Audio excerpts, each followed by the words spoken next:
Hello everyone, আমার ভয়েসটা please একটু ইগনোর করবেন কারণ আমি অসুস্থ। আসসালামু আলাইকুম এভরিওয়ান। এই ড্রামার প্রথমেই আমরা একটি মেয়েকে দেখতে পাই যার নাম ছিল জিয়াং, আর তার এক্স বয়ফ্রেন্ড যার নাম ছিল ভাইসানো। এই তার সাথে একটু ক্লোজ হওয়ার চেষ্টা করছিল। তখনই সেখানে আবার ভাইসানো গ্র্যান্ডপার কিছু লোক আসলে ভাইসানো তার জ্যাকেটটি খুলে জিয়াংকে পরিয়ে দেয়।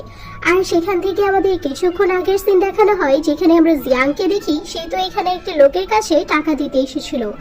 আসলে তো তার ভাই একটি লোকের কাছ থেকে যার নাম ছিল টিন, তার কাছ থেকে 10 মিলিয়ন ওয়ান টাইপের টাকা নিয়েছিল। আর এখানে তো জিয়ান এসেছিল তার ভাইয়ের সেই ঋণটি শোধ করার জন্য। সেই পুরো টাকা তো আনতে পারেনি, কিন্তু 5 মিলিয়ন ওয়ান নিয়ে এসেছিল এখানে। কিন্তু লোকটি তো এত বেশি রিচ ছিল, সেই তার টাকাগুলো উড়িয়ে দেওয়ার বলে যে আমার তো টাকার প্রতি কোনো ইন্টারেস্ট নেই, কিন্তু তোমাকে দেখার পর অন্যরকম ইন্টারেস্ট অবশ্যই জাগছে। আর সেই বারের মধ্যেই আবার ভাইসানো ছিল, আর সেই সেখানে আসে আর জিয়াংকে টেনে তার কোলে বসেই বলে যে তার প্রতি তো ইন্টারেস্ট আমারও রয়েছে, তাহলে কেন না আমাদের দুজনের মধ্যে একটি বেট হয়ে যাক। আসলে তারা দুজন দুজনকেই অনেক বেশি ভালোবাসতো। আর ভাইসানো ছিল অনেক রিচ ফ্যামিলি থেকে, কিন্তু জিয়াং ছিল পুর ফ্যামিলি থেকে। তাদের মধ্যকার ইগোটা এতই বেড়ে যায় যে তাদের রিলেশনের মধ্যে ব্রেকআপের ইতি টানতে হয়। এখানে গেম স্টার্ট হওয়ার পর আমরা টিনকে দেখি সেই যখন তারা চাল চালে সেখানে তো সেই দুটো 6 আর একটি 5 পেয়েছিল। এখানে আবার জিয়াং এটা দেখার পর অনেক ভয় পেয়ে যায় যে হয়তো আজকে তার খেল খতমই হয়ে যাবে, যেহেতু টিন খেলাটা জিতে নিচ্ছে। আর সে ভয় পেয়ে যাচ্ছিল, কিন্তু তখনই আবার যখন ভাইসানো তার চালটা চালে সেখানে তো সে 666 পায়। এটা দেখার পর সে একটু স্বস্তি বোধ করে যে যতই হোক সে তার পরিচিত কারোর সাথে ছিল। আর আমরা সেখানে জিনকে দেখি যে তো তার জন্যই বসেছিল। আর তখনই ভাইসানো আসে আর তাকে বলে যে আমি জানি তুমি আমার প্রতি এখন অতটা ইন্টারেস্ট রাখো না, তাই হয়তো আমাকে হেল্প করে দিলেই ভালো হবে। আর সে তার জ্যাকেটটি খুলে, এমনকি তার হাতে একটি গুলি লেগেছিল, সে তাকে এটা বের করতে হেল্প করতে বলে। জিয়াংও তাকে নর্মালি ট্রিট করে, আর সেখান থেকে গুলিটিও বের করে দেওয়ার বলে যে আমাকে হেল্প করার জন্য থ্যাঙ্কস, কিন্তু আমি আর চাইবো না যে তুমি নেক্সট টাইম কখনো আমার পার্সোনাল বিষয়ে ইন্টারফেয়ার করো। এটা বলেই সে সেখান থেকে বের হয়ে যায়। তাই আবার তার টিনের সাথে দেখা হয়ে যায়, আর সেইখানে তো টিন তাকে অনেক টন্ট মারিয়ে বলতে থাকে যে এত তাড়াতাড়ি ভাইসানো তোমাকে ছেড়ে দিয়েছে। আমি তো তাকে অনেক বেশি স্ট্রং মনে করেছিলাম, কিন্তু সে তো অনেক দুর্বল মনের মানুষ বোঝা যাচ্ছে। আসলে তো ভাইসানোকে সে কিছু বলতে পারছিল না, কারণ ভাইসানো অনেক বেশি রিচ ছিল আর সে অনেক পাওয়ারফুলও। আর সেখানে আমরা আবার জিয়াংকে দেখি সে তো সেখানে ছেলেটিকে অনেক ইচ্ছে মতো কতগুলো কথা বলে আর ইনসাল্ট করে মেয়েটির সামনে সেখান থেকে চলে যায়। এখানে জিয়াং তাকে কোনো কিছু না বললেও ভাইসানো আবার পিছন থেকে এই কথাগুলো শোনে, আর সেখানে এসে তার ছেলেপেলাদের নিয়ে যা শায়েস্তা করার করে দেয়। আমরা নেক্সট ডে জিয়াংকে দেখি সে চলে গিয়েছিল টিনের মমের সাথে দেখা করার জন্য, কারণ টিন তো তার ভাইকে আটক করে রেখেছিল কালকের এইসব বিহেভিয়ারের জন্য। আর সেখানে সে তার মমকে একটু ভয় দেখানোর চেষ্টা করার বলে যে আপনার ছেলে যদি আমার ভাইকে ছেড়ে না দেয় তাহলে আমি যদি ভাইসানোকে জানিয়ে দেই বুঝতেই পারছেন কি হবে। তার মম তো সেখানে অনেক ভয় পাচ্ছিল, কিন্তু তাকে এটা শো করে না। সে তো সেখানে স্ট্রং হয়ে বলে যে তোমার এরকম মিসবিহেভ করা আমার ছেলের সাথে ঠিক হয়নি। তবুও সেখানে তার কথা মতো সে তার ভাইকে ছেড়ে দেওয়ার আদেশ দিয়ে দেয় তার লোকদের। আর যখন আবার জিয়াং রাস্তা দিয়ে যাচ্ছিল তখনই আবার সেখানে কিছু লোক পাঠিয়ে দেয় তাকে ধরার জন্য, যেহেতু তাদের ইগোতে হার্ট হয়েছে। রিচদের এই জিনিসটা একটু অন্যরকম, কারণ তারা যদি নিজের টাকা দিয়ে বা পাওয়ার দিয়ে যেতে না পারে তাদের ইগো হার্ট হয়ে যায়। এখানে তো জিয়ান বুদ্ধি করে লোকটার হাত থেকে বেঁচে যায়, কিন্তু রাস্তায় একটি অচেনা মানুষের গাড়িতে উঠে পড়ে। কিন্তু এই গাড়িটি আর কারোর না, ভাইসানো ছিল। সে তো ভাইসানোকে বলছিল তাকে হেল্প করার জন্য। তখন ভাইসানো বলে যে তুমি বলেছো তোমার পার্সোনাল ম্যাটারে আমি যেন ইন্টারফেয়ার না করি। বাহিরে থাকা লোকগুলো তো ভাইসানোর গাড়িরই নাজেহাল অবস্থা করে ফেলেছিল, গ্লাস ভেঙে ফেলে। তখন ভাইসানো পরিস্থিতি খারাপ দেখে তার ড্রাইভারকে গাড়ি চালাতে বলে। আর একটু সামনে যাওয়ার পরই তার অ্যাসিস্ট্যান্ট সেখানে তাকে একটি কন্ট্রাক্ট দেয় আর বলে যে আপনার কারণে আমার বসের যেই ক্ষতি হয়েছে সেখানে আপনাকে 6 মিলিয়ন ওয়ান দিতে হবে। আর বেচারিও সেখানে আর কোনো কথা না বলেই সেখানে সাইন করে দিয়ে চলে যায়। আর মনে মনে ভাবে যে আমি এক বিপদ থেকে উঠতে পারি না, আর একটি বিপদ সামনে এসে দাঁড়ায়। আর বাসায় যাওয়ার পর দেখতে পায় যে তার ভাই একটু ব্যথা পেয়েছিল, যেখানে সে অনেক সুইটলি আবার তাকে মেডিসিন লাগায় বলে যে দয়া করে আর কখনো এরকম রিচ মানুষদের সাথে পাঙ্গা নিতে যেও না, নয়তো আমি বিপদে পড়ছি বারবার তোমাকে সেভ করতে গিয়ে। তখনই আবার তার বস তাকে কল করে আর ডিজাইনিং কম্পিটিশনের ব্যাপারেও জানায়, যেখানে তো প্রাইস মানি অনেক ভালো অ্যামাউন্টের ছিল। আর যেহেতু তার টাকারও প্রয়োজন তাই সেই কম্পিটিশনে পার্টিসিপেট করতে রাজি হয়ে যায়। কিন্তু অফিসে তার একটি মেয়ের সাথে দেখা হয় যেও এই কম্পিটিশনে পার্টিসিপেট করতে যাচ্ছে। তার বসের সাথে সে দেখা করতে চায়, যে জানায় যে হয়তো এই কম্পিটিশনটা তোমার জন্য অনেক টাফ হতে যাচ্ছে, কারণ তোমার অপোজিট কোম্পানিতে যে প্রতিযোগী রয়েছে তার সাথে ভাইসানোর একটি কন্ট্রাক্ট রয়েছে, আর এই কারণে সেই পার্টিসিপেন্টসটা অনেক বেশি পপুলারিটিও পাচ্ছে, আর মোস্ট অফ দ্য বেশি চান্স তার মধ্যেই আসে যে হয়তো সেই জিতবে। আমরা এদিকে আবার জিয়াংকে দেখি তার বস তাকে একটি বাড়ি নিয়ে গিয়েছিল, কারণ সেখানে তাদের একজন ক্লায়েন্টের সাথে তাকে দেখা করাতে নিয়ে যায়। আসলে তো তারা এই কম্পিটিশনটা নিয়ে অনেক বেশি সিরিয়াস ছিল, আর সেখানেই যেন সেই ক্লায়েন্টের সাথে তারা একটু প্রজেক্ট সাইন করে নিতে পারে আর তাদের পপুলারিটিটা একটু গেইন করে নিতে পারে, সেই জন্যই তাদের সেখানে যাওয়া। আর সেখানে আবার ভাইসানাও ছিল যে এই জিনিসগুলো দেখছিল। জিয়াং তো সেখানে সেই ক্লায়েন্টের সাথে অনেক সুইটলি কথা বলছিল। এটা দেখার পর আবার ভাইসানোর অনেক বেশি জেলাস ফিল হয় যে সেই কেন এগুলো করছে। জিয়াং যখন ওয়াশরুমে যায় ভাইসানো তার পিছন পিছন যায় আর তাকে গিয়ে থামিয়ে বলে যে তোমার কি টাকার এতটাই প্রয়োজন যে তুমি সব কিছু করা স্টার্ট করে দিয়েছো? তখন সে বলে যে হ্যাঁ প্রয়োজন, কারণ তুমিই বলেছো যে তোমাকে আমার 6 মিলিয়ন ওয়ান দিতে হবে, আর এই টাকার ঋণ শোধ করার জন্য আমাকে সবকিছু করতে হচ্ছে। আর কোনো কিছু এটা বলে সে চলে যেতে নিবে, সেখানে সে তাকে থামালে সে বলে যে দেখো, এরকম প্রিটেন্ড করার চেষ্টা করো না যে তুমি এখনো আমাকে কেয়ার করো, আর তাও আমাদের ব্রেকআপের পর। ইয়াং যখন পার্টি থেকে বের হয় তার বস তাকে জানায় যে সে ক্লায়েন্টকে মানা করে দিয়েছে। সে কেন জিজ্ঞেস করলে তখন জানায় যে ক্লায়েন্ট আমাকে অ্যাপ্রোচ করছিল যেন তোমাকে ওয়ান নাইট স্ট্যান্ডের জন্য পাঠানো হয়, কারণ আমি ওনাকে এই প্রজেক্টটি নিয়ে সাইন করা থেকে বাধা দিয়ে মানা করে দিয়েছি। তখন সে জানায় যে থ্যাংক ইউ স্যার, আপনি আমাকে এতটা বেশি হেল্প করেছেন, সাপোর্ট করেছেন, আমি অবশ্যই এই কম্পিটিশনটা জেতার চেষ্টা করব। আমরা সেখানে জিয়াংকে দেখি সে তো নেক্সট চলে গিয়েছিল তার একটি ব্র্যান্ডের ব্যাগ বিক্রি করার জন্য, কারণ তাকে যেহেতু তার ঋণ শোধ করতে হবে আর কম্পিটিশনটাও অনেক তাড়াতাড়ি এগিয়ে আসছিল দিন দিন।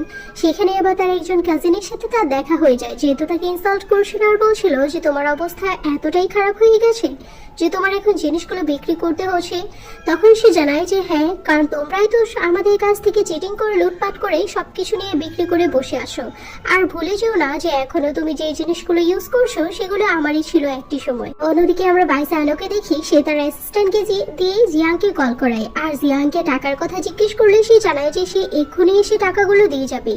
আর এখানে তো ভাইসানো বুঝতে পারছিল না যে এতগুলো টাকা সে কিভাবে অ্যারেঞ্জ করলো, আর এটাতে সে অনেক রেগে যায় আর তাকে অনেকটা ক্লোজ নিয়ে আসলে সেখানে জিয়াং বলে যে সরি দেখো, আমি তোমাকে রাগানোর জন্য এখানে আসিনি, আমি তোমার টাকাগুলো দিতে এসেছি। আর বিশেষ করে তোমার উপর আমার রাগ ছিল, কারণ আমি ভেবেছিলাম যে হয়তো তুমি জানতে পেরেছো যে আমি কম্পিটিশনে রয়েছি, তাই তুমি তোমার পরিচিত কাউকে আমার এগেইনস্ট এই কম্পিটিশনে পাঠাচ্ছ।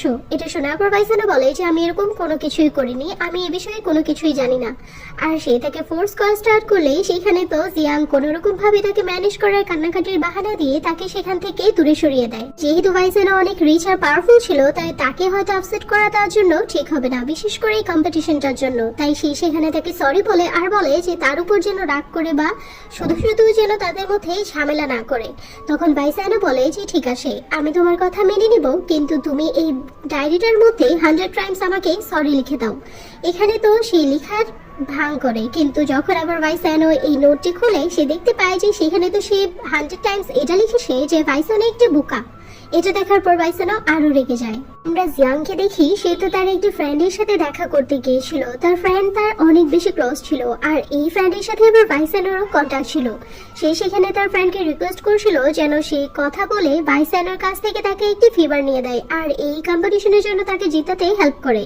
কিন্তু তার ফ্রেন্ড তাকে জানায় যে তুমি তো জানোই ভাইসানো কিরকম, সে তোমাকে একদমই হেল্প করবে না। আর সেই কথাটা শুনে চলে আসবে, তখন একটি বেবির সাথে তার দেখা হয় যার সাথে সে অনেক সময় কাটায় আর তার অনেক ভালোও লাগে।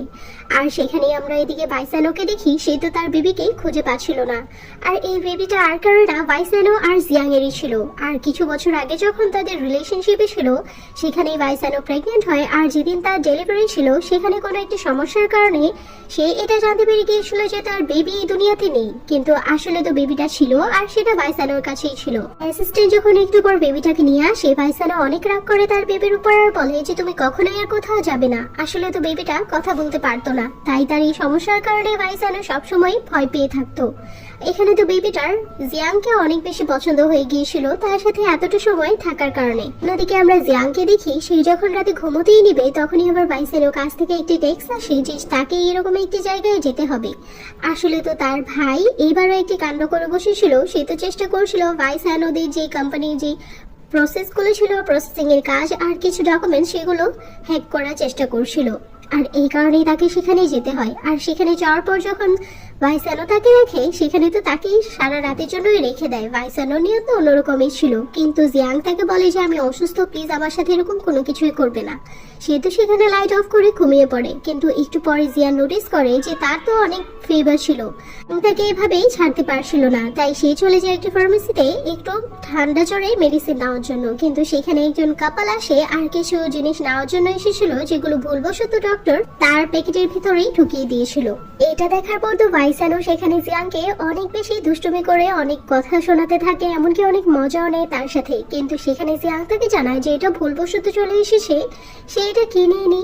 কিন্তু ভাইসানো তো এটা শুনতেই নারাজ ছিল যে না, এটা যদি তুমি না আনতে তাহলে তো এখানে আসতোই না। জিয়াং সেখানে অনেক কষ্ট করে তাকে এটা বোঝানোর চেষ্টা করছিল যে এরকম কোনো কিছুই ছিল না। আর সারা রাত যাবত তারা দুজন একসাথেই ছিল। নেক্সট মর্নিং যখন তার ঘুম ভাঙে, সে ভাইসানোকে ঘুমোতে দেখে আর ইচ্ছে করে দুষ্টুমি করে তার মাথায় দুটো পনিটেল করে আর তার পিকচার্স ক্লিক করে নেয়। ভাইসানো যখন ঘুম ভাঙে সে বুঝতে পারছিল না যে জিয়াং কেন এত হাসছে, কিন্তু সে যখন তার ওয়াশরুমে যায় সেখানে যাওয়ার পরে সে বুঝতে পেরে যায় যে কি হয়েছে। সে তো অনেক রেগে যায় আর তাকে ডেকে পাঠালে এখানে আমরা জিয়াংকে দেখি যে একটু ভয় পেয়ে পেয়ে তার কাছে যায় আর এরকম প্রিটেন্ড করে যে সে ভয় পায়নি, আর বলে আমি তোমার এই পিকচার্সটা কিন্তু ভাইরাল করে দেবো যদি তুমি আমার ভাইকে না ছাড়ো। আর এখানে যখন ভাইসানোর আর কোনো ওয়ে ছিল না, তাই সে তার ভাইকে ছেড়ে দেয়। জিয়াং যখন ভাইসানোর অ্যাপার্টমেন্ট থেকে বের হয়ে যাবে, সেখানে আবার জিবান নামের একটি মেয়ের সাথে তার দেখা হয়ে যায় যে অনেক আগে থেকেই ভাইসানোকে পছন্দ করত। আর সেখান থেকেই সে বের হয়ে একটি মলে যায় যেখানে তার ফ্রেন্ডসদের সাথেও তার দেখা হয়ে যায়। আর সেই মলের মধ্যে যখন গিয়ে সে একটি ড্রেস চুজ করে তা ওয়্যার করে, তার ফ্রেন্ডসরা তো তার অনেক প্রশংসা করে। কিন্তু সেখানেই আবার জিবান নামের সেই মেয়েটির সাথে তার দেখা হয়ে যায়। আর যেহেতু সে ভাইসানোকে পছন্দ করতো আর ভাইসানোর এক্সও সে, তাই সে তাকে টন্ট মেরে অনেক কথা বলে, কারণ সে তার প্রতি অনেক জেলাস ছিল। আর ইচ্ছে করে সেই শপকিপারকে বলে যে আমি এই ড্রেসটা ওয়্যার করতে চাই। আর যেহেতু সেখানে জিয়াং জানতো যে এটা তার সাইজেরই ছিল না, তাই সে তাকে এই ড্রেসটি দিয়ে দেয়। আর মাঝখানে এই সমস্যাটা ক্রিয়েট হয়ে যায় যে এই ড্রেসটি তো সে পরতেই পারছে না। সে তো হেল্পারের জন্য অনেক কে ডাকে, কিন্তু সেখানে দূর থেকে দাঁড়িয়ে জিয়াং এগুলো মজা নিচ্ছিল। আর সেখানেই থাকা একটি পিচি বেবিকে যখন সে কাউকে হেল্পের জন্য ডাকতে বলে, সে তো কার্ডস দিয়ে ডেকে পাঠায়। আর লোকগুলো যখন ডোর ওপেন করতে না দেখে তারা দরজায় ভেঙে ফেলে। আর সেখানে জিবান মেয়েটিকে চুপ করে এক কোণার মধ্যে বসে থাকতে দেখে। আর এতগুলো সমস্যা ক্রিয়েট হয়ে যাওয়ার পর তো জিয়াং অনেক মজা নিচ্ছিল, কারণ একটু আগে সেও তাকে অনেক ইনসাল্ট করেছিল। আর বের হওয়ার পরে জিবান নামের মেয়েটি তাকে এরকম প্রিটেন্ড করে আর বলে যে এই ড্রেসটি তো আমিই কিনবো, কারণ এই ড্রেসটি আমার উপর অনেক সুন্দরভাবে কমফোর্টেবলি ফিট হয়ে গেছে। কিন্তু এখানে তো জিয়াং তাকে বলে যে আবার দেখো যেন 10-12 জন না লাগে একটি ড্রেস পরার জন্য। আর সেখানে আবার তার ড্রেসটি ফেটে যায়। আর এটা দেখার পর জিয়াং আরো হাসতে থাকে। একটু পরে সেখানে ভাইসানো আসলে মেয়েটি তো ভাইসানোর সাথে চিপকে থাকে আর বলতে থাকে যে দেখো সেখানে জিয়াং আমাকে কতটা ইনসাল্ট করছে। ভাইসানো যা ছিল জিয়াংকে একটু জেলাস ফিল করানোর জন্য সে ইচ্ছে করে তাকে শাস্তি স্বরূপ বলে যে এখানে 1 ঘন্টা যাবত একটি একটি করে ড্রেস চেঞ্জ করে আসো। আর সে এই 1 ঘন্টার মধ্যে 5টি ড্রেস চেঞ্জ করে আর সেখান থেকে চলে যায়। আর একটু পরে আমরা ভাইসানোকে দেখি সে তো এই সবগুলো ড্রেস কিনে নেয়। জিবান ভাবে যে হয়তো এই ড্রেসগুলো তার জন্য, কিন্তু ভাইসানো তো এই ড্রেসগুলো তার বাসায় নিয়ে যায়। জিয়াং যখন তার বাসায় যায় সেখানেই তার ভাইকে দেখতে পায়। আর সেখানে অনেক বকা দেয়, বলে যে নেক্সট টাইম যেন এরকম কোনো রকমের কোনো সমস্যা তার জন্য ক্রিয়েট না করে। আর সেখানেই সে অনেকদিন পর যখন তার ভাইকে পেয়ে সে একসাথে বসে তারা ড্রিঙ্কও করে। কিন্তু ড্রিঙ্ক করার পর সে অনেক সুইট সুইট কিছু মেসেজ আবার ভাইসানোকে পাঠিয়ে দিয়েছিল। ভাইসানো যখন এই টেক্সটগুলো পড়ে সে অনেক ইগনোর ভাবে তার এই মেসেজগুলো এভাবেই রেখে দেয়। আমরা আবার কম্পিটিশনের সিন দেখতে পাই, সেখানে তো ভাইসানো ছিল। এই জিনিসটাতে আবার জিয়াং অনেক অবাক হয় যে ভাইসানো এরকম একটি কম্পিটিশনে কেন এসেছে, তার সাথে এই কম্পিটিশনের কানেকশন কি। বাসায় আসার পর দেখতে পায় যে তার ভাই তো তার জন্য একটি হট স্পা টিকিট কেটেছে যেন সে একটু রিল্যাক্স ফিল করে। কিন্তু সেখানে যাওয়ার পর সে রুমে এন্টার করতেই দেখতে পায় যে ভাইসানো সেখানেই ছিল, যেটা তার জন্য অলরেডি একদম পার্সোনালি বুকড করা ছিল। আর এটাতে ভাইসানো বলে যে তুমি সবসময় ইন্টেনশনালি আমার পিছন পিছন ঘুরছো, তাই না? তো এখানে তো সে একেবারেই বোঝাতে পারছিল না যে এগুলো জাস্ট কোইন্সিডেন্ট, এর বেশি কোনো কিছুই নয়। আর সেখানে আবার তার পায়ে মোচড় লাগলে আমরা সেখানে ভাইসানোকে দেখি সে তো অনেক সুইটলি তার পায়ে মলম লাগিয়ে দেয় আর ম্যাসাজও করে দিয়েছিল। তখনই আবার তার একজন ক্লায়েন্টকে নিয়ে তার অ্যাসিস্ট্যান্ট সেই রুমের ভিতরেই ঢুকে পড়ে। আর তাদের এই অবস্থায় দেখে অনেকটা বেশি লজ্জা পেয়ে যায়। আর অ্যাসিস্ট্যান্ট যখন সেই ক্লায়েন্টকে নিয়ে সেখান থেকে বের হয় আমরা জিয়াংকে দেখি সে এই জিনিসটাতে অনেক এম্বারেস ফিল করে আর সে সেখান থেকে বের হয়ে যায় আর তাকে বের হতে আবার সেখানে জওয়ান দেখে ফেলে আর এটা দেখার পর তার উপর তার অনেক রাগ হচ্ছিল যে ব্রেকআপ হয়ে যাওয়ার পরও এতটা বেশি ইন্টিমেসি বা তাদের মধ্যে এতটা বেশি টাচি টাইপের রিলেশন কেন হচ্ছে। আমরা নেক্সট মর্নিং দেখতে পাই যে জিয়াং একটি কোম্পানিতে গিয়েছিল আর সেখানে জওয়াংও ছিল। সে যখন জানতে পারে যে জিয়াং এই কম্পিটিশনে রয়েছে সেও এটাতে পার্টিসিপেট করে আর তাদেরকে সেখানে ইনস্ট্রাকশন দেওয়া হচ্ছিল যে তারা সেখানে কি করবে। জিয়াং চলে যাওয়ার পর আমরা জিয়াংকে দেখি সে তো ইচ্ছে করে তার কম্পিউটারে ঢুকে আর তার যে প্রজেক্টের ফাইলটি ছিল সেটাই ডিলিট করে দেয়। একটু পর যখন কম্পিটিশনের জন্য সব কম্পিটিটররা সেখানে আসে সর্বপ্রথমই সেখানে জিয়াংকে ডাকে। এখানে জিয়াং অনেক কনফিডেন্ট ছিল যে এখানে তো সে কোনো প্রজেক্টই দেখাতে পারবে না, কিন্তু একটু পরে সে অনেক সুন্দরভাবে তার প্রজেক্টটি সবার সামনেই শো করায় আর অনেকেরই এই বিষয়টা অনেক পছন্দও হয়েছিল। আসলে তো তার ভাইও ছিল একজন হ্যাকার আর সে তখনই বুঝতে পেরে গিয়েছিল যখন তার কম্পিউটারটিকেও ওপেন করার চেষ্টা করছিল আর সেই সব কিছুই সামলে নেয়। একটু পর যখন আবার জিয়াংকে ডাকা হয় সেখানে তো তার প্রজেক্টের ফাইলটির বিনিময়ে তার উল্টো তার পার্সোনাল কিছু ভিডিও সবার সামনেই শো করানো হয়। আসলে তো এই সবকিছু জিয়ান আর তার ভাইয়েরই কাজকর্ম ছিল, কিন্তু সেখানে থাকা যে বিজনেসম্যানরা ছিল তারা এটাতে অনেক আনকমফোর্টেবল ফিল করে। জিয়ান তো সবাইকে সরি বলে তাদের এত ইম্পর্টেন্ট সময়গুলো নষ্ট করার জন্য। বাহিরে আসার পরও সে জিয়াংকে এর জন্য শাসায় বলে যে তুমি এই কাজটি ঠিক করোনি। তখন সে বলে যে তোমার কাছে কি কোনো প্রুফ রয়েছে যে আমি এটা করেছি। তখনই আবার সেখানে ভাইসানো আসলে জিয়ান সেখানে একটু নাটক করতে থাকে আর ইনোসেন্ট সেজে তাকে বলে যে তুমি দেখছো তো সে আমার সাথে কি করছে। এখানে তো উল্টো জিয়াং একটু পার্টনার বলে যে তোমার ফিয়ান্সের কাছে কোনো প্রুফ না থাকা সত্ত্বেও সে আমাকে কেন ব্লেম করছে, এটা তো জাস্ট পাগলামি ছাড়া আর বোকামি ছাড়া আর কোনো কিছুই না, বোকামি। এটা বলেই সে সেখান থেকে চলে যায়। নেক্সট ডে আমরা জিয়াংকে দেখি সে একটি পার্টিতে গিয়েছিল। সেখানে একজন মহিলা তার কাছে আসে আর বলে যে মিস্টার ভাইসানো তো তোমার সেই কন্ট্রাক্টে নিয়ে প্রজেক্টে নিয়ে কাজ করতে অনেক ইন্টারেস্টেড মনে হচ্ছে। এটা শোনার পর সে অনেক খুশি হয়ে মনে মনে ভাবে যেহেতু ভাইসানো অনেক পাওয়ারফুল তাই তার সাথে কন্ট্রাক্ট করাটা তার কোম্পানির জন্য অনেক ভালো হবে, যেহেতু তার বস তার জন্য এত বড় একটি স্যাক্রিফাইস করেছে। আর তাই তাকে কনভিন্স করার জন্য সে ভাইসানোর কাছে যায় আর তার সাথে কথা বলার চেষ্টা করে, কিন্তু ভাইসানো বুঝে যায় যে সে কেন এসেছে। তাই তাকে বলে যে হ্যাঁ আমি এটাতে ইন্টারেস্টেড ছিলাম কিন্তু এখন নই, এখন যদি তুমি আমাকে এন্টারটেইন করতে পারো তাহলে আমি ভেবে দেখব। সে আর কোনো এদিক সেদিক না ভেবে ডিরেক্ট তাকে কিস করে ফেলে আর সেখানে ভাইসানো আর নিজেকে কন্ট্রোল করতে পারে না আর সেও এসে তাকে কিস করে বলে যে দেখা যাবে। এটা বলেই সে সেখান থেকে চলে যায়। জিয়াং বাহিরে আসার পর আবারও ভাইসানোর বেবিকে দেখতে পায় আর সে তো এখনো জানতে পারেনি যে বেবিটা তার আর ভাইসানোরই ছিল। বেবিটা হাতে ব্যথা পেয়েছিল, সেই তাকে ফার্মেসি থেকে মেডিসিন আনিয়ে মেডিসিনও লাগিয়ে দেয়, এমনকি মিল্ক শেকও খেতে দেয়। তখনই ভাইসানোর অ্যাসিস্ট্যান্ট আসে তাকে নেওয়ার জন্য। আসলে তো এই অ্যাসিস্ট্যান্ট নিউলি জয়েন করেছিল তাই তাকে সেখানে জিয়াং চিনতে পারেনি। ভাইসানো তার অ্যাসিস্ট্যান্টের কাছ থেকে জানতে পারে যে তার বেবি আজকে কিছুদিন যাবত একটি মেয়ের সাথে মেলামেশা করছে, কথাও বলছে। এটাতে সে অনেক খুশি ছিল যে সে ইশারায় হলেও কারোর সাথে ইন্টারেক্ট হওয়ার চেষ্টা করছে, কথা বলছে, মেলার চেষ্টা করছে, এটাতে সে খুশি ছিল। তখনই আবার সেখানে আমরা জিয়াংকে দেখি সে তো ভাইসানোর জন্য রান্না করে পাঠায়। আসলে তো সে ফুল অন মাস্কা লাগানোর চেষ্টা করেছিল তাকে, কিন্তু ভাইসানোও কম ছিল না। সে তাকে এখানে আনার বাহানায় সে বলে যে আমি কোরিয়ান্ডার খাই না, তুমি এই খাবারে কেন এটা দিয়েছো, আমি এটা খাবো না, আর তাকে ডেকে পাঠায়। আর সেখানে যাওয়ার পর সেখানে ভাইসানো আবদার করে যে এক্ষুনি তাকে রান্না করে খাওয়াতে হবে। আর এখানে যেহেতু জিয়াং এর আর কোনো ওয়ে ছিল না তাকে বাটার লাগানো ছাড়া, তাই সে তার কিচেনে চলে যায় তার জন্য আবারও মোমোস তৈরি করার জন্য। আর সেখানে তো এই জিনিসগুলো আবার ভাইসানো অনেক মজা নিচ্ছিল, যেহেতু 2 ঘন্টা অনেক পরিশ্রম করার পর কিচেন থেকে মোমোস বানিয়ে নিয়ে আসে। কিন্তু এখানে তো ভাইসানো এখানেও থেমে থাকে না, তার খাবারে কোনো না কোনো ত্রুটি তো বেরি করে নেয়। জিয়াং অনেক ক্লান্ত হয়ে যাওয়া তাকে বলে যে প্লিজ এবার খেয়ে তো নাও, এত কষ্ট করে মেয়েটি বানিয়ে নিয়ে এসেছি আর তুমি কিনা এরকম করছো। তখন ভাইসানো অনেক সুইটলি তাকে কোলে বসায় আর অনেক সুইটলি তাকে কিস করে বলে যে হ্যাঁ খাবারটি মজা হয়েছে, যেখানে সে খাবারটি টাচ করেও দেখেনি। আর বলে যে আচ্ছা ঠিক আছে, আমার অ্যাসিস্ট্যান্ট এখনই কন্ট্রাক্টটি নিয়ে আসছে, তুমি দেখতে পারো।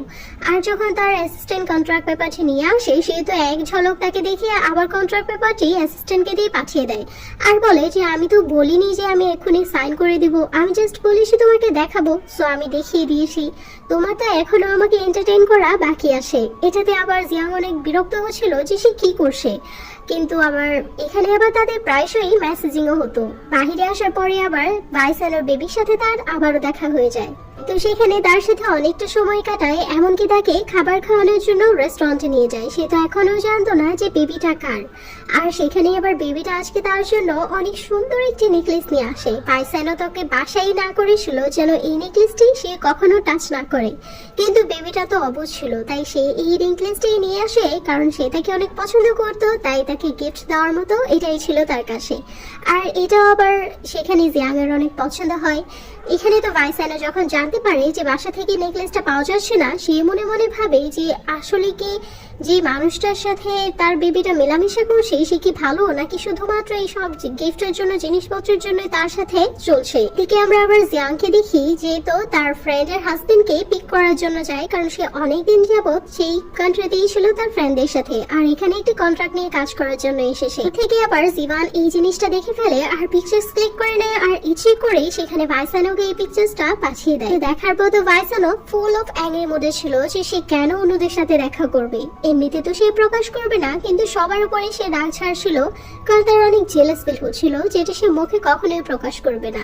আর প্রত্যেকটা ছেলেরই ইগোটা এতটাই বেশি থাকে যে তারা কখনোই তাদের ভুলও স্বীকার করতে চাইবে না, এমনকি সামান্য ভুলের কারণে নিজেদেরকেই কষ্ট দিবে। এইটা আমি সব জায়গায় দেখেছি। তখনই আবার জিয়াংকে কল করে সেই অফিসে ডেকে পাঠায়। সে বুঝতে পেরে যায় যে হয়তো কোনো একটি সমস্যা হয়েছে, তবুও সে তার ভাইকে নিয়ে তার স্টেপ মমের বাসায় যায়, যেখানে যাওয়ার পর তো সব সময় তাদেরকে সবাই টন্ট মেরে কথা বলতো, ইনসাল্ট করতো, কিন্তু তাদের আর কোনো রিলেটিভই ছিল না এই পৃথিবীতে, যার কারণে টন্ট মারা সত্ত্বেও তারা সেখানে প্রায়শই তাদের সাথে দেখা করতে যেত, তাদের সাথে কিছুটা সময় কাটানোর চেষ্টা করত। সেখান থেকে বের হওয়ার পরে আবার তার কাজিন সিস্টারের সাথে তার দেখা হয়ে যায়। সে আবারও তাকে অনেক ইনসাল্ট করে বলে যে ভাইসানোর বার্থডে আসছে, তোমাকে কি সেই ইনভাইট করেনি? কতটা লজ্জার বিষয়, এতটা ভালো সম্পর্ক থাকা সত্ত্বেও তোমার সাথে তার কন্ট্যাক্ট রয়েছে, তবুও বার্থডেতে ইনভাইট করলো না। সে সেখানেই চুপ করে থাকে, কোনো কিছুই বলে না। কিন্তু আমরা তো ভাইসানোকে দেখি সে তো পার্সোনালি তাকে কল করে জানা ড্রাইভারকে সে পাঠিয়ে দিয়েছে, সেই জন্য হাফ এন আওয়ারের মধ্যে ড্রেস আপ হয়ে সেখানে বের হয়ে যায়। আর সেও তার আবার ছোট্টবেলার ফ্রেন্ড, যে কিনা সিইও ছিল একটা কোম্পানির, তাকে নিয়ে সেই বার্থডে পার্টিতে চলে গিয়েছিল। কিন্তু সেখানে যাওয়ার পরও আবার কিছু মেয়ে ছিল যাদের তো চুলকানিয়ে থাকে অন্য মানুষকে ইনসাল্ট করা নিয়ে, নিজের দিকটা তো খেয়ালই করে। তারা সবাই সেখানে তাকে ঘিরে ধরে আর বলে যে তোমার কি ছেলে পটানো ছাড়া আর কোনো কাজই নেই? এক একদিন এক এক রকমের ছেলেকে নিয়ে ঘুরো। কিন্তু সেখানে জিয়াং এর ফ্রেন্ড তো তাকে সাপোর্ট করে, আর সেই মেয়েদেরকে বলে যে তোমাদেরকে অন্যকে ইনসাল্ট করা ছাড়া আর কোনো কাজ নেই, তোমরা তোমাদের কাজ করো না। তখনই আবার সেখানে গ্র্যান্ডপা আসে, আর বার্থডেটা অনেক সুন্দরভাবেই সেলিব্রেট করা হয়। এখানে তো আবার যখন ভাইসানো সেখানে আসে, উপরে থেকে এসে দেখতে পায় যে জিয়াং তো অন্য একটি ছেলের সাথে ছিল, কার সাথে ছিল সে সেটা জানতো না। আর সে অনেক বেশি জেলাস ফিল করছিল যে আমি ওকে আমার বার্থডেতে ইনভাইট করেছি, আর সেই কিনা অন্য ছেলেদের সাথে এখানে আসছে। এখানে তো জিয়াং তার ফ্রেন্ডকে নিয়ে গ্র্যান্ডপার সাথেও দেখা করে, কারণ গ্র্যান্ডপা আগে থেকেই তার সেই ফ্রেন্ডকে চিনতো, যেহেতু কোম্পানি বিজনেস করছিল। আর যখন পার্টি শেষ হওয়ার পর এখানে জিয়াং অনেক বেশি ড্রাঙ্ক অবস্থায় ছিল, তখনই আবার বাহিরে ভাইসানোকে দেখে, আর সেখানে ড্রাঙ্ক অবস্থায় তার সাথে অনেক ফ্লার্ট করার চেষ্টাও করছিল। ভাইসানো সেখানে তো কোনো কিছুই বলে না, তাকে রাগী মাথায় সেখান থেকে টেনে বাসায় নিয়ে আসে। তখন আবার জিয়াং থেকে বলছিল যে তুমি আমাকে এখানে কেন এনেছো? তখন ভাইসানো বলে যে আমাকে এন্টারটেইন করা কিন্তু এখনো শেষ হয়নি। নতুন সেখানে অনেক রাগ করে আর কন্ট্রাক্ট পেপারটি ছিঁড়ে ফেলে আর বলে যে তুমি যদি এই কন্ট্রাক্ট পেপারটি চাও তাহলে তুমি কেন আমাকে এভাবে রাগাচ্ছ? তখন সে বলে যে আমি কি করলাম? তখন সে জানায় যে তুমি তোমার এই ফ্রেন্ডদেরকে নিয়ে কেন আমার পার্টিতে আসবে? আমি নিজেই দেখতে পারছি যে ছেলেটা তোমাকে অনেক পছন্দ করে, তাই তো তোমাকে এতগুলো ওয়াইন একসাথে খাইয়ে দিয়েছে। সে অনেক বোঝানোর চেষ্টা করে যে আসলে তো তারা জাস্ট ফ্রেন্ড, এর বেশি কোনো কিছুই না, তারা চাইল্ডহুড টাইপের ফ্রেন্ড ছিল। কিন্তু সেখানে তো ভাইসানো তার কোনো কথাই শুনে না, সেই তো তার কাঁধেই চড়ে বসে আর তার সাথে অনেক দুষ্টুমি করে, তাকে অনেক মানানোর চেষ্টাও করে। আর এই সব কিছুর মাঝেই তারা এতটা ক্লোজ চলে আসে যে ভাইসানো আর নিজেকে কন্ট্রোল করতে না পেরে তার সাথে অনেকটা ক্লোজ হয়ে পড়ে। সেখানে তো সে বারবার বলছিল যে দেখো আমার শরীর ভালো নয়, প্লিজ আমার কাছ থেকে দূরে থাকো। কিন্তু সেইখানে তাকে বলে যে হ্যাঁ হ্যাঁ আমার কাছে আসলে তুমি অসুস্থ হয়ে পড়ো, এমনিতে তো কত ছেলেদের সাথে ঘোরাঘুরি করো, তখন তো কিছু হয় না। কিন্তু সেখানে তার শরীরটা আসলেই খারাপ ছিল। সে তাকে সরিয়ে ওয়াশরুমে চলে যায়। ওয়াশরুমে যখন একটি শ্যাম্পুর বোতল পড়ে যায়, সেখানে বাইসনও দৌড়ে গিয়ে দেখতে পায় যে আসলে তার অনেক পেট ব্যথা ছিল, যার কারণে সে বলছিল যে আমার শরীর ভালো লাগছে না। বাইসনও তাকে কোলে করে নিয়ে শুইয়ে দেয়। আর এখন তো জিয়াং সুযোগ পেয়ে গিয়েছিল তাকে দিয়ে কাজ করানোর জন্য। সেও তাকে অনেক জ্বালিয়েছে, তাই সেই বলে যে আমার জন্য গরম পানি করে নিয়ে আসো। আর গরম পানি নিয়ে আসার পর আবার বলছিল যে আমার জন্য নুডলস রান্না করে নিয়ে আসো। আর বাইসনও একদম লক্ষ্মী ছেলের মতো সব কথাই শুনছিল। এগুলো দেখেও আবার তার সেই আগের কথাই মনে পড়ে যায়, যখন তারা দুজন একসাথে অনেক হ্যাপিলি লাইফ লিড করছিল। সেখানেই আবার আমরা বাইসনকে নেক্সট মর্নিং দেখতে পাই, সে তো অফিসে চলে যায়। জিয়াং যখন ঘুম থেকে উঠে সে দেখতে পায় যে বাইসন অলরেডি একটি নিউ কন্ট্রাক্ট পেপার রেডি করে সাইন করে দিয়ে চলে গেছে। এটা দেখে সে অনেক খুশি হয়ে যায়। একটু পরে সেখানে আবার বাইসন ওর মম আসে জিভানকে নিয়ে। আর অন্য সব ড্রামার মতো সেম কাহিনী চলছিল যে তুমি আমার ছেলের কাছ থেকে দূরে থাকো, তোমাকে আমি একদমই পছন্দ করি না। আর সেখানে কিছু টাকা অফারও করে, কিন্তু অন্য সব ড্রামার মধ্যে যেমন হিরোইনরা মানা করে দেয়, এখানে তো সেই রাজি হয়ে যায় আর টাকাগুলো নিয়ে নেয়। কিন্তু টুইস্ট এটাই ছিল যে সে সেখানে আবার বাইসানোকে কথাগুলো জানিয়ে দেয়। বাইসানো নর্মালি এই কথাগুলো নেয় আর বলতে থাকে যে যা ইচ্ছে করো, কিন্তু নর্মালি এই কথাগুলো হাসি ঠাট্টায় উড়িয়ে দিয়েছিল, কারণ তাতে তার কোনো আসা যায় না। যেহেতু তারা বিলিয়নার ছিল আর অনেক পাওয়ারফুল ছিল, সেই কিছু টাকা নিয়ে নিলেও তাতে তাদের কোনো তফাৎই পড়বে না। এখানে তো আমরা জিয়াংকে দেখি কিছু বছর পার হয়ে যায়, আর জিয়াং যেহেতু বাইসানোর মমের কাছ থেকে প্রায় 20 মিলিয়ন ওয়ানের টাইপের টাকা নিয়ে নিয়েছিল, সেই টাকা দিয়ে তো সে অনেক পরিশ্রম করে আর নিজেরই একটি কোম্পানি দাঁড় করে ফেলেছিল। এমনকি তার সাথে এখন বাইসেনোর কন্ট্রাক্ট চলছে, এমনকি তারা কথাও বলে, প্রায়ই কথা বলে। এমনকি তাদের মধ্যে সম্পর্কটা আগের থেকেও ভালো ইমপ্রুভ হচ্ছিল। তাদের সম্পর্কটা যেন আরো বেশি মজবুত হচ্ছিল। তারা দিন দিন তাদের সাথে কথা বলছিল। বাইসানাও তাকে কন্ট্রাক্টের পর কন্ট্রাক্ট দিয়ে যাচ্ছিল, যেটাতে সে নিজেই নিজের জন্য একটি কোম্পানি সেট আপ করে নেয়। আর এভাবেই এই সুইট ড্রামাটি শেষ হয়ে যায়, কিন্তু এর কোনো এন্ডিং হয়নি, যেটাতে আমরা বুঝতে পেরে যাই যে হয়তো এর সেকেন্ড কোনো সিজন চলছে। বা এই এন্ডিংটাই আমাদের এটা বোঝাচ্ছে যে বয়ফ্রেন্ড যতই ব্রেকআপ হয়ে যাক না কেন, রেসপেক্ট সেখানেই থাকবে, যেখানে এক্স এর প্রতিও মানুষের ততটাই সম্মান থাকবে যখন সে তোমার প্রেজেন্টে ছিল।